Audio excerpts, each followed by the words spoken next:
Embora eu vou falar um pouco aqui do assunto do meu livro, eu pensei em um tema específico para o sermão. E o tema é a missão à luz dos mandatos fundamentais da criação. Então a gente vai pensar a missão, os aspectos da missão, mas à luz daqueles mandatos, aqueles 3 mandatos que a gente vê ali na narrativa de Gênesis, ali nos primeiros capítulos de Gênesis, certo? Então a missão à luz dos mandatos fundamentais da criação. Quando a gente abre a Bíblia, né, os primeiros 2 capítulos da Bíblia, né, capítulo 1 e 2 de Gênesis, que é o primeiro livro, né, das Escrituras, o que a gente vê ali? Há uma narrativa dos atos de Deus. O que demonstra para nós ali? As narrativas dos atos de Deus em criar todas as coisas. Esses capítulos, quando nós falamos sobre ele, nós chamamos de narrativa da criação. Então, o capítulo 1 e 2 de Gênesis é a narrativa da criação. É mais conhecido assim, né, como narrativa da criação. E lá nesses 2 capítulos, capítulo 1 e 2, a gente vê o narrador, que ali no caso é Moisés, né, que está narrando essa história. Ele apresenta a criação de Deus a partir de uma perspectiva geral. Ele parte de uma perspectiva geral para uma perspectiva mais abrangente. Então, o que ele fala? No princípio, Deus criou céus e terra. Ou seja, isso é uma perspectiva geral da criação. Depois, mais na frente, ele vai começando a destrinchar um pouco o que seria esses céus e terra. Porque quando o narrador está falando sobre Deus criando os céus e terra, o que ele está querendo dizer? Que Deus criou tudo. Deus criou todas as coisas. É uma maneira de dizer que o Deus da criação é o Deus que cria todas as coisas. Todas as coisas que estão existentes, visíveis ali, foram criadas por Deus. Então, primeiro ele fala de maneira mais geral, depois ele especifica um pouco mais o que seria essa criação. E aí a gente tem ali, né, no primeiro dia, tal coisa, no segundo dia, tal coisa. Ele vai especificando um pouco mais do que seria, de fato, essa criação. Mas não sei se você já parou para ler bem esses 2 capítulos ali, capítulo 1 e 2 de Gênesis. Se você observar bem aqueles 2 capítulos ali, mesmo que essa narrativa ela nos apresente características, detalhes da criação de maneira mais específica e não tão somente geral, ainda assim você vai perceber que são poucos os detalhes. São poucos os detalhes que tem ali. Tem falando que criou tal coisa, mas ele não se aprofunda mais naquilo que ele está dizendo que criou. Isso tem uma razão específica. O narrador está escrevendo para um povo que vive um cenário muito diferente, onde a natureza, a criação, naquele contexto ali, se faz como deuses para as pessoas. Então, é muito específico isso que ele fala, porque, na verdade, por que o narrador não está destrinchando ainda mais sobre o sol, sobre as águas, sobre tudo isso? Porque o povo talvez não ia compreender o porquê daquilo ali. Mas existe uma razão que ainda é maior do que isso. E é a razão proposital do narrador em não dar tantos detalhes sobre a criação. Sabe o que é, gente? Esses 2 capítulos, que a gente conhece como narrativa da criação, ela não é sobre a criação. Ela não é uma narrativa sobre as coisas criadas. Esses 2 capítulos é a narrativa do Deus Criador e não da criação.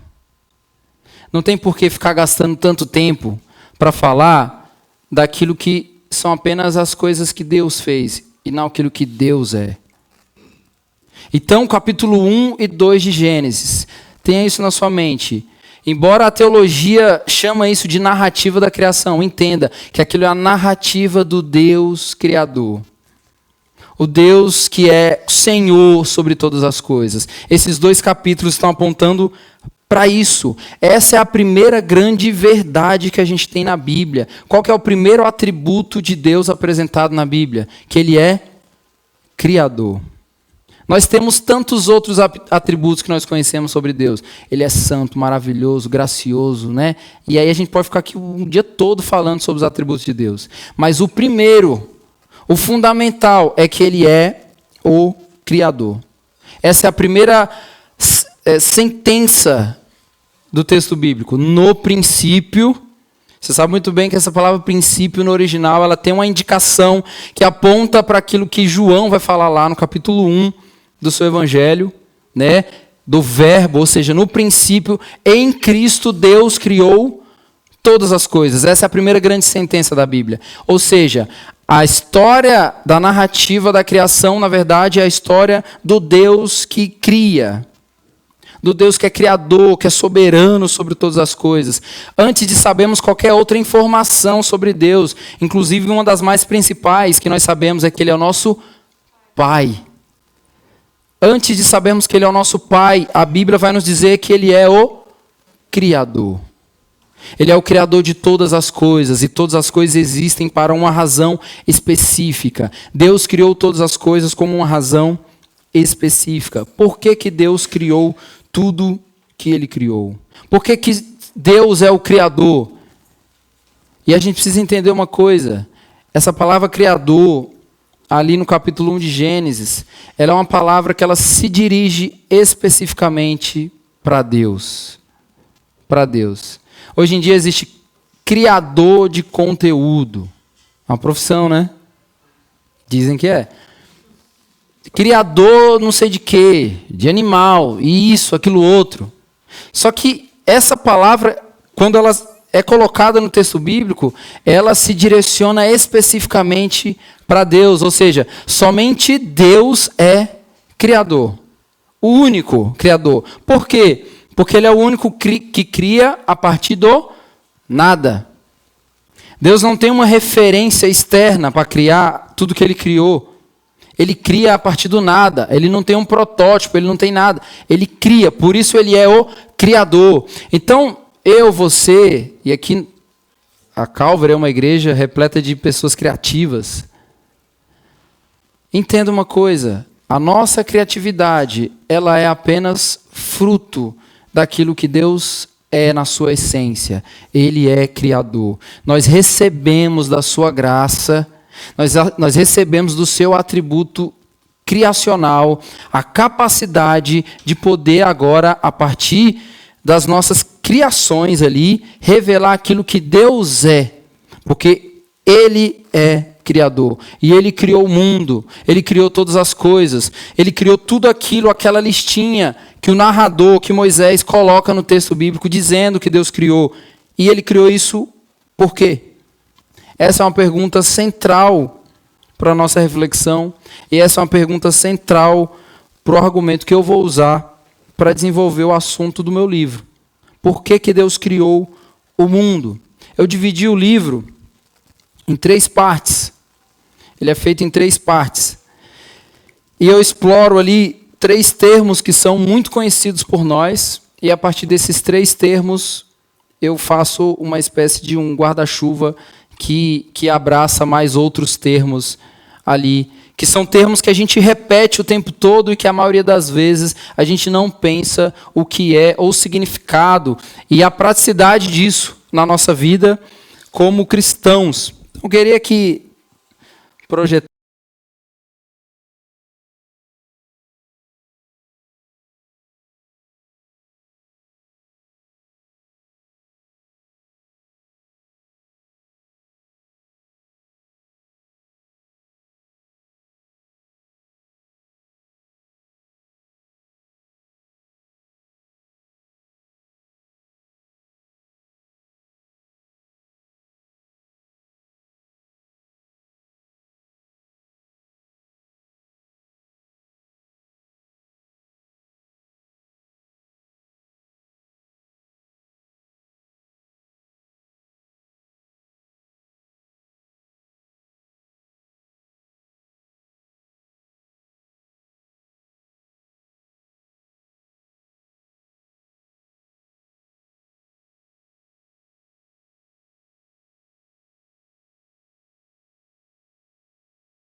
E o primeiro disso, você pode deixar aí até o final aí, se quiser. Que aí eu vou também me acompanhando por aí. Então, a primeira coisa que a gente precisa saber, por que Deus criou o mundo? O Calvino, ele fala uma frase que é o seguinte, que o mundo é um teatro da glória de Deus. Ou seja, por que Deus criou o mundo? Por que Deus criou eu, você, criou a natureza, criou tudo que a gente vê por aí? Criou para a sua glória. Essa é a razão única e específica. Não há outra razão. Deus criou tudo que criou para a sua glória. Ou seja, isso significa que Deus, o Deus eterno, a primeira coisa que a gente sabe sobre Deus no texto bíblico escrito é que ele é criador. Mas todos nós sabemos que ele é eterno. Ninguém criou Deus, Deus é eterno. Ou seja, em algum momento da eternidade passada, Deus decide criar. Olha só que maravilha. Deus, em algum momento, sendo eterno, estava só lá, a Trindade, ele decide criar. E eu gosto muito de uma linguagem que é o seguinte: quando Deus cria, o que pressupõe a criação de Deus? O desejo de Deus. Deus desejou criar. A gente precisa de fé para entender o aspecto do desejo de Deus. Porque desejo é uma palavra que, para nós, é uma palavra que foi muito mal usada. Então, quando você fala sobre um Deus desejoso, parece que isso não pega muito legal para um Deus que é santo. É ou não é? Mas entenda isso. Antes de Gênesis 1:1, o que nós sabemos sobre Deus? Nada. Por quê? Porque nós cremos naquilo que nós enxergamos. Isso está errado. Então nós vemos lá, no princípio Deus criou os céus e a terra. A gente fala, então acredito. Por quê? Porque você está vendo. Você está lendo. Só que há um desejo intrínseco de Deus, antes dele criar, que faz com que ele crie todas as coisas. Ou seja, essa é a missio Dei, a missão de Deus. Se a gente pudesse definir, fazer uma definição sobre o que é missio Dei, a gente poderia dizer que é tudo o que Deus é e faz no passado, no presente, no futuro, sem a participação de ninguém. Ou seja, é a missão de quem? De Deus. Não é nossa. É a missão de Deus. É Deus fazendo, agindo, mostrando que Ele é, revelando a sua glória, revelando todos os seus atributos. Por quê? Porque é a missão dEle. A missão dEle se encontra com a nossa por meio da revelação. Tudo que nós sabemos sobre Deus, nós sabemos por quê? Porque Ele revelou. Não é fruto da nossa busca. Não é porque você foi lá e buscou um monte de informação sobre Deus, aí você falou assim, agora eu sei quem é Deus. Por quê? Porque eu busquei informações. Não, nós sabemos quem Deus é porque Ele se revelou. Tudo que nós podemos saber sobre Deus, a grandeza de Deus, as maravilhas de Deus, é porque Ele se revelou. Enquanto está em missão no mundo, Deus se revelou para nós. Quando nós temos acesso a essa revelação, sabe qual que é a nossa posição? Isso aqui tem muito a ver com o aspecto litúrgico. Quando Deus se revela para nós, qual que é a nossa posição? Se curvar diante da sua glória. Nós nos curvamos diante dele em uma resposta obediente. A fé cristã, ela é uma fé responsiva. Deus se revela, nós respondemos a ele. Isso é a missão. Isso se inicia o caminho da missão. A missão não é quando nós fazemos alguma coisa pelo outro. Calma aí, nós vamos chegar lá. A missão começa quando nós somos afetados pela revelação divina. Quando Deus em missão nos afeta com a sua revelação e nós respondemos a quem? Ao outro? Não, a Ele. Uma resposta obediente. Quando nós respondemos de maneira obediente a Deus, agora nós vamos aonde? Para o outro. Entende esse caminho? Deus vem até nós respondemos a Ele e depois vamos ao outro. Porque Deus é glorificado quando nós sabemos fazer esse caminho. Quando nós vamos falar de Jesus para alguém, quando nós vamos pregar o evangelho, nós não estamos fazendo aquilo porque aquela pessoa simplesmente precisa. Ela também precisa, é um fato. Mas antes disso, Deus deseja ser glorificado por meio daquela pessoa. Ah, mas vai chegar no mesmo resultado. Pode até chegar, mas a gente precisa dessa consciência. Porque senão, depois a gente vai entender que é o nosso mérito. Então a gente vai pregar o evangelho para a pessoa e a gente vai tentar convencer ela de todo jeito. Por quê? Porque tem a ver com a nossa performance, não é? De pregar o evangelho para aquela pessoa. Ela vai se converter, depois a gente fala assim, ó, tá vendo aquele ali, ó? Valia nada. Eu que fui lá e preguei o evangelho e se converteu. Aí o mérito é de quem? Nosso. Sendo que Deus foi ao encontro dele. E no meio do caminho estava a gente. Sabe? E a gente cooperou de alguma forma. Mas Deus foi no caminho. Se a gente for olhar a história bíblica e a gente pudesse resumir, sabe o que seria? É a história de Deus indo atrás da gente. Deus indo atrás da sua criatura. Deus fez isso. Você pode olhar o Antigo Testamento todo. Deus indo atrás do seu povo. Faz uma aliança, sustenta, o povo é desobediente, cai, quebra a cara, Deus reafirma a aliança, né? E por aí vai.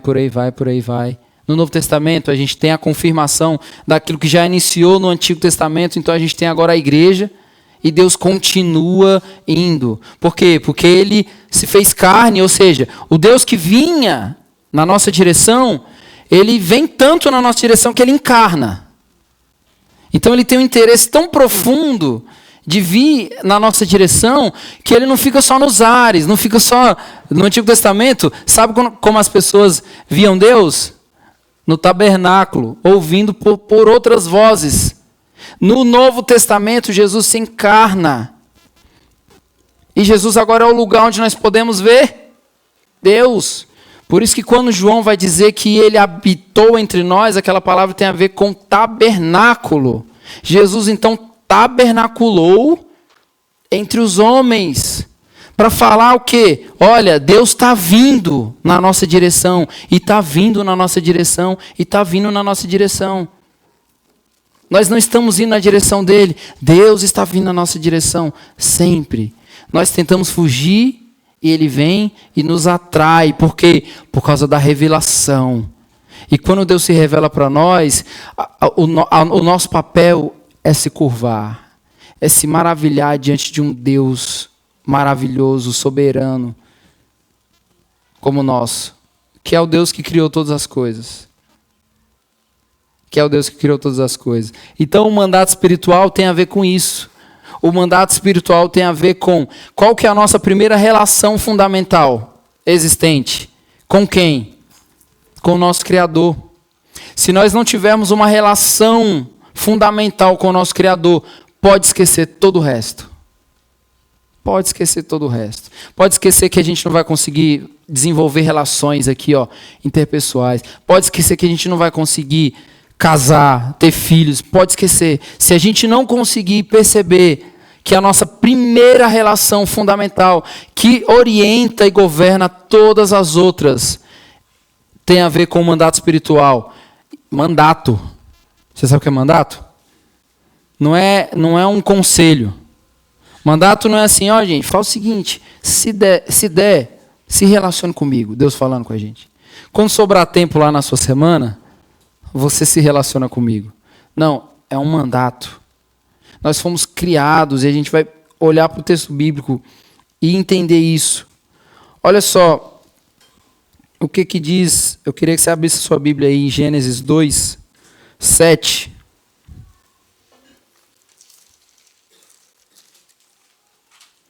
Gênesis capítulo 2, versículo 7.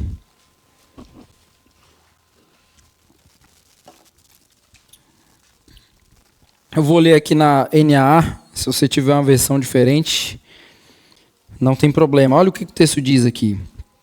Então, o Senhor Deus formou o homem do pó da terra e lhe soprou nas narinas o fôlego de vida, e o homem se tornou um ser vivente. Um único versículo com uma porção de informações aqui para a gente, de coisas preciosas que a gente pode ver.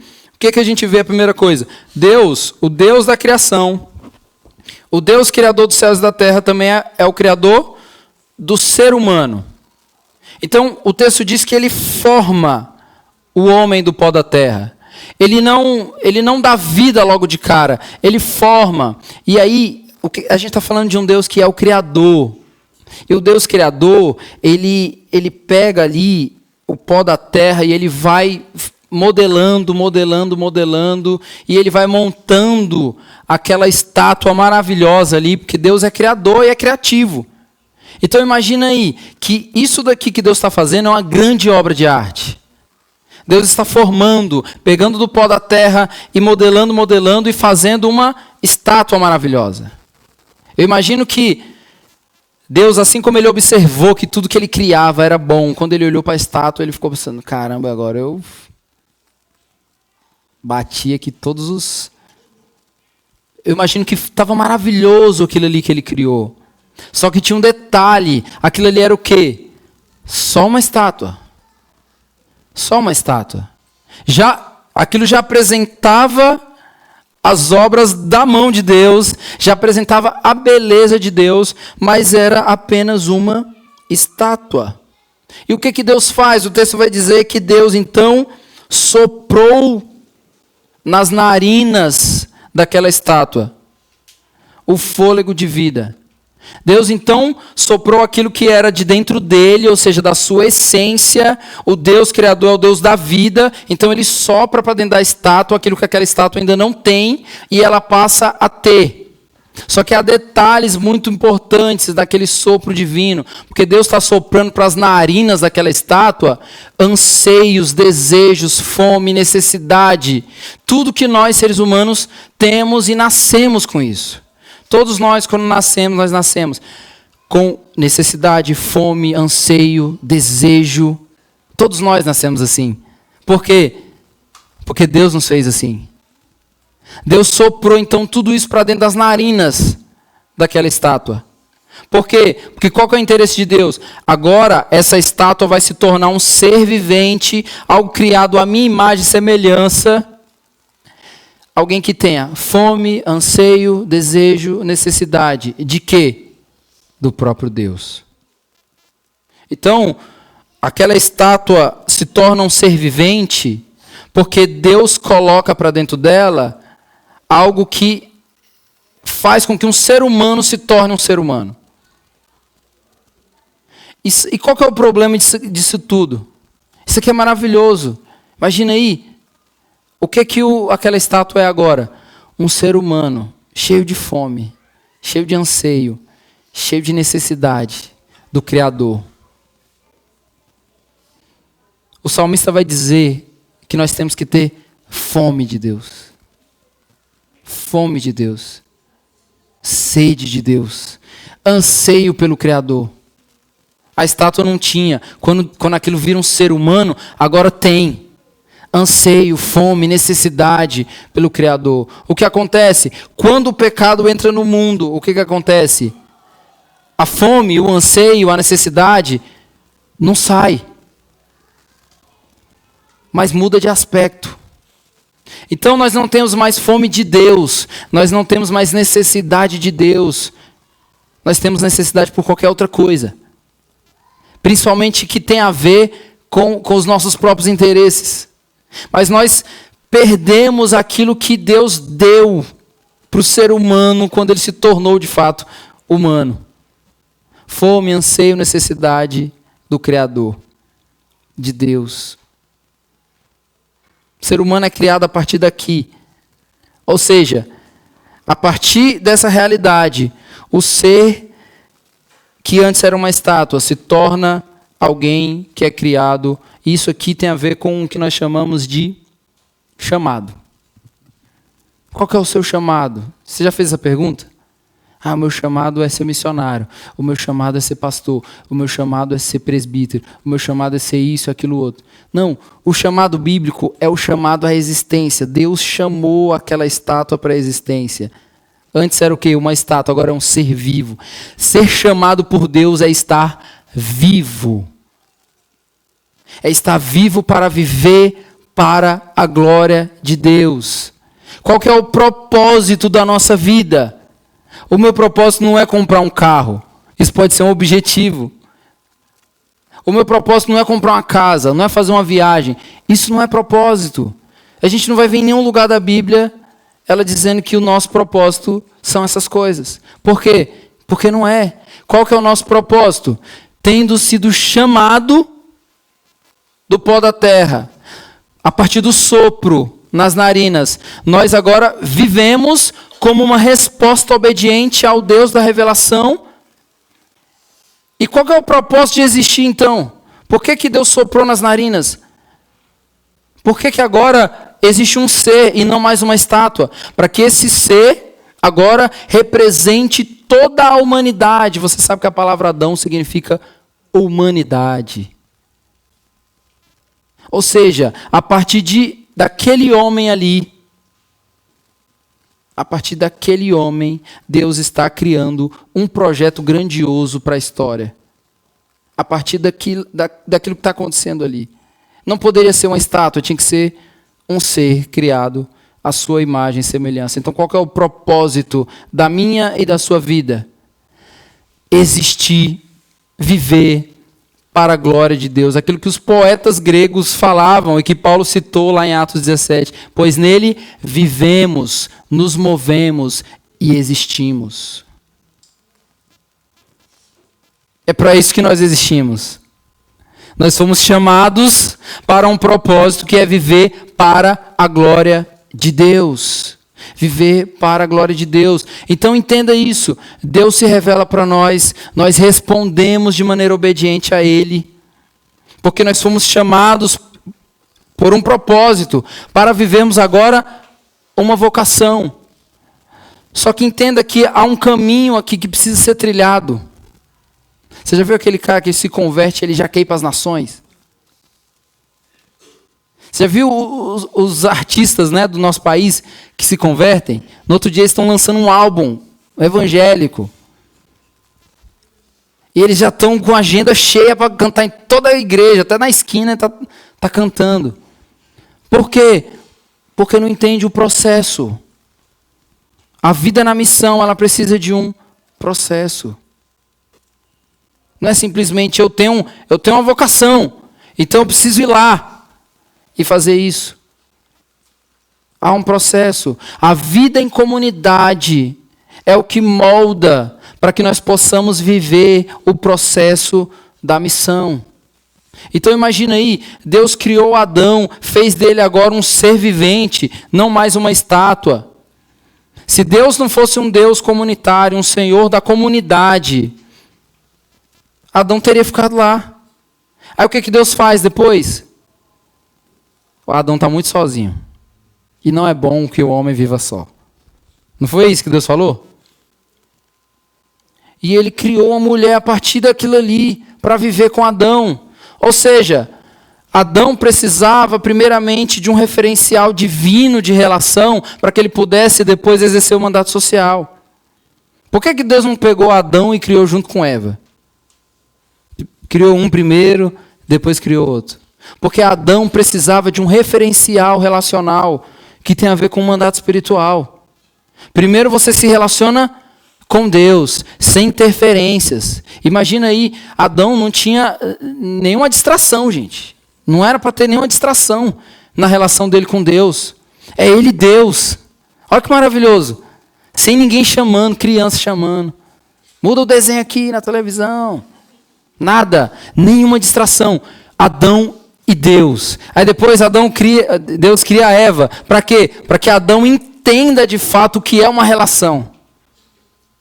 Só pode entender o que é um mandato social quem entende o que é um mandato espiritual. Só pode ir até o outro quando primeiro se vai até Deus. Quando se estabelece uma relação com Deus. E o mandato social, Para nós, é a vida na comunidade. Ah, mas a minha igreja não pensa em missão. Vocês estão vivendo em comunidade? Nós já estamos vivendo em missão. Porque a missão não começa quando a gente sai dali para lá. É quando nós olhamos e observamos e percebemos o outro aqui, agora. Se você não percebe o seu irmão aqui, agora, a cidade não precisa de você. Ninguém lá fora precisa. Se o seu irmão está passando despercebido aqui, agora, o mundo não precisa da nossa mensagem. Porque a nossa mensagem ela é seletiva. Entende esse caminho? Jesus foi muito claro quando ele foi convocar os apóstolos. O texto vai dizer ali com muita clareza. Primeiro Jesus chamou para enviar? Não. Chamou para si. E eu imagino que quando o texto coloca ali que Jesus chamou para si, ele não está chamando para si para reunir e falar uma coisa para eles e enviá-los. Não, chamou para viver com ele primeiro. Para que nesse processo de viver com ele, o povo fosse enviado. Quando a gente vai ver lá Atos, no texto que o Espírito Santo manda separar Paulo e Barnabé, o que aquele povo estava vivendo? Em comunidade.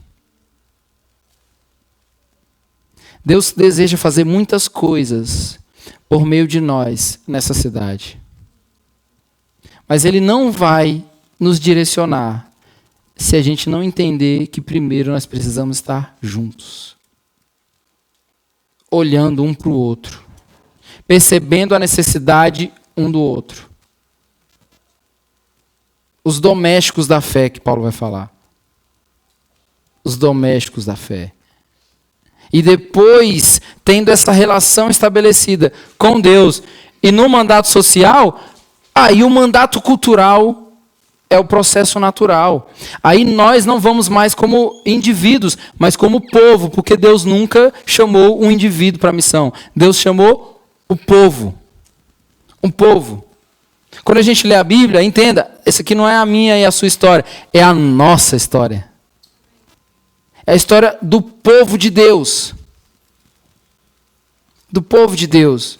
A gente tem que parar de ler a Bíblia achando que, nossa, olha o Moisés lá no passado escreveu isso aqui para mim. Especificamente para mim. Não foi. Foi para nós como povo.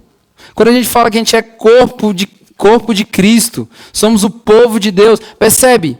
Que a realidade bíblica para a igreja é sempre nas terminologias de comunidade. A igreja ela é uma noiva. Olha só. É uma relação. Que é a relação mais profunda que a relação de uma noiva que vai se encontrar com o seu noivo. Que é uma relação de mais intimidade do que isso. A igreja é um povo. A igreja é um corpo e o corpo precisa, os membros precisam do outro. Por quê? Porque Deus está formando em nós a imagem do seu Filho para que nós possamos agora cuidar do mundo de Deus. Não adianta plantar uma árvore e não cuidar do irmão. Mas se você cuidou do irmão, tem que plantar uma árvore depois. Entende a lógica? Se você adora a Deus, você tem que olhar para o irmão. Senão tudo que você fez foi cantoria. Não foi louvor. Entende? Então você louva a Deus, adora a Deus. O Piper, John Piper tem uma frase, aquele tempo ali é porque o tempo acabar, é? É, né? É 11 minutos, né? E é bem de propósito, fica bem na cara assim, né? Mas vai dar tempo, gente. Em nome de Jesus.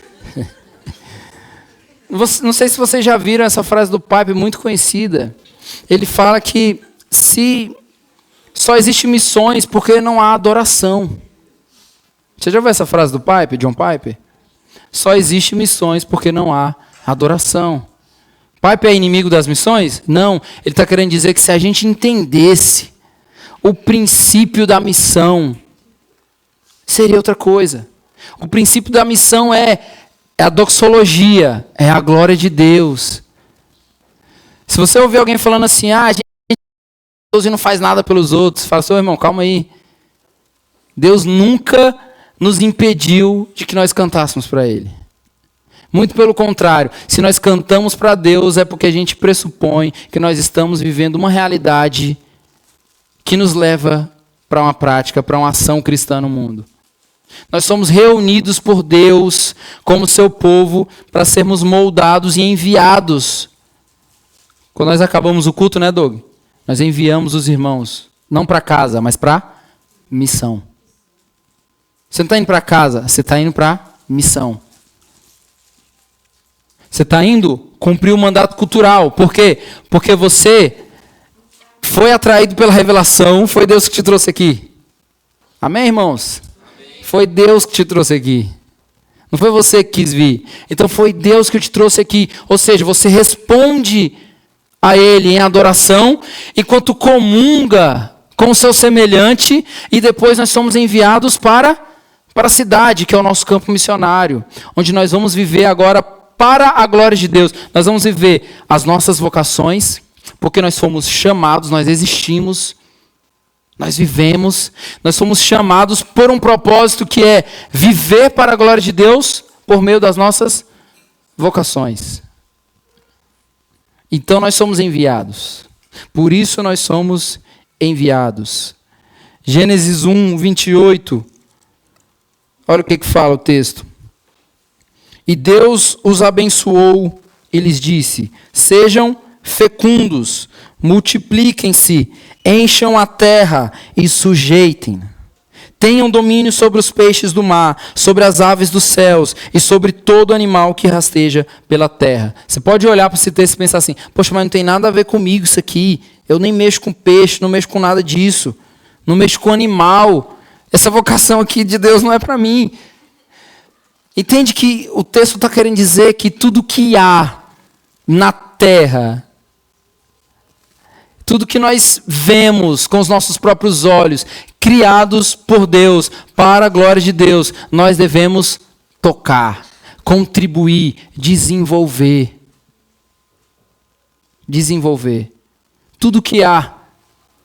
Nós precisamos dessa presença para que nós possamos observar. Assim como no ambiente da comunidade, nós sabemos as demandas e as necessidades uns dos outros. Quando nós estamos presentes e observamos, quando nós estamos na cidade, nós devemos fazer a mesma coisa.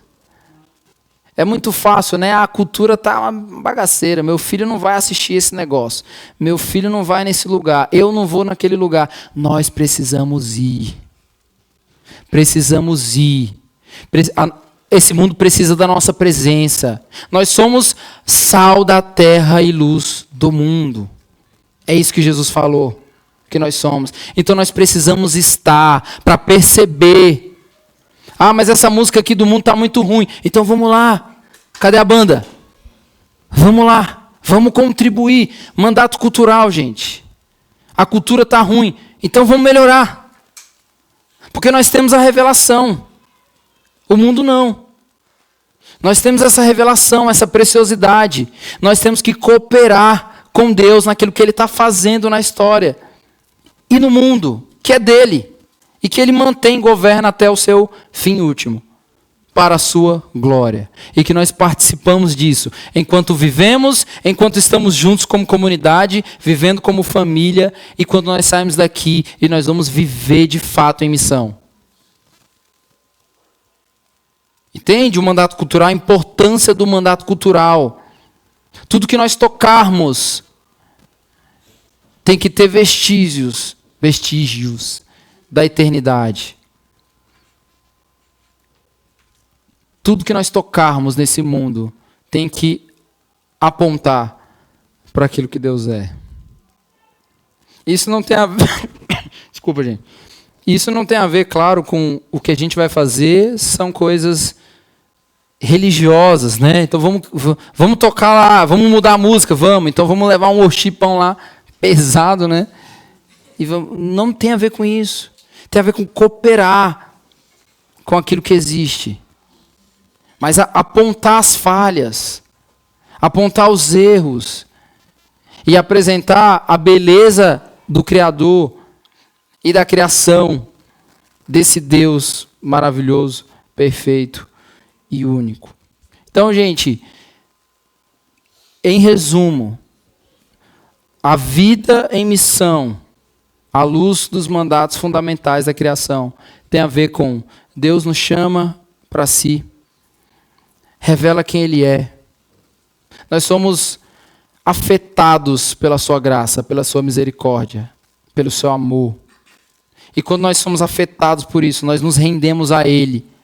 E se render a Deus é automaticamente se render ao outro. Tem uma coisa que eu queria que você entendesse aqui. Quando Deus nos criou, e a gente faz uma oração assim, Deus me toma por inteiro, eu sou todo teu. Você consegue perceber que isso é um tipo de relação de um devoto e não de um discípulo? Você sabe o que é um devoto, né? Deus, eu sou teu por inteiro. Não sobra nada para ninguém. Você acha que Deus nos fez para Ele nos ter por inteiro? Alerta de heresia, cuidado. Você acha? Entenda uma coisa, Deus nos fez e deixou buracos em nós. Alguns buracos. E esses buracos a gente vai tentando preencher.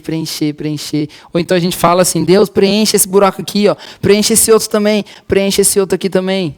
Mas sabe o que é? Deus nos criou com esses buracos para que o outro, o seu irmão, você, pudéssemos habitar junto. E Deus, Ele é completo em nós, não quando Ele tem tudo de nós, mas quando há buracos em nós, onde o outro pode habitar. Você consegue entender isso? Esses buracos são habitados pelo meu irmão, pelo outro. E aí Deus é completo em mim. Porque isso não é uma relação de um devoto. É uma relação de um discípulo. Porque Deus não me chamou para viver com Ele sozinho. Deus me chamou para viver com uma família junto com Ele. Então, os buracos que há em mim e você, e que talvez a gente fica tentando preencher com outras coisas, entenda, deixe que esses buracos sejam preenchidos pelo seu irmão. Porque Deus, Ele é tudo em nós, quando esses buracos são preenchidos pelos nossos irmãos. E não quando Ele preenche tudo em nós. A gente anda olhando para o alto assim, ó, flutuando. Não, Deus é tudo para mim, tudo. Não me atrapalha não, estou com Deus aqui. Ô irmão, estou com a demanda. Não. Eu e Deus. Você consegue entender? E aí quando a gente consegue desfrutar dessa realidade, sabe o que é o óbvio? Gente, nós precisamos trazer pessoas para conhecer essa realidade. Do que é viver em família. E aí nós vivemos de fato, intencionalmente, em missão nesse mundo. Em missão. Então, para aplicar isso para as nossas vidas, a vida para a glória de Deus começa na comunhão com Deus, que nos conduz à comunhão e relação familiar uns com os outros e culmina na vida na cidade, para o bem da cidade, para a glória de Deus. Amém?